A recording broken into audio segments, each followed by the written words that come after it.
অন্তর্বর্তীকালীন সরকারের জারি করা ১৩৩টি অধ্যাদেশের মধ্যে ১১৩টিতে একমত হয়েছে সংসদীয় বিশেষ কমিটি।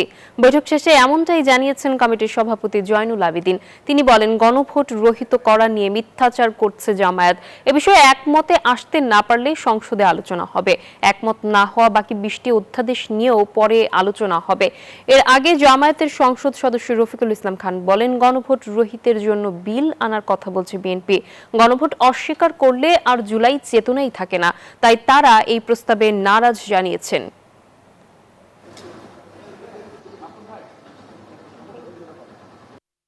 ১২০টার মধ্যে অধিকাংশ তো আমরা বলছি যে একমত হয়ে গেছি, আর বাকি যেগুলো আমাদের আলোচনার প্রয়োজন আমরা মনে করছি আলোচনা করব। আশা করি ২৯ তারিখে আমাদের সবগুলো অধ্যাদেশের উপরে আমাদের পর্যালোচনা শেষ হবে। কিছু কিছু অধ্যাদেশের বিষয়ে আলোচনার প্রস্তাব করেছেন কয়েকজন সদস্য।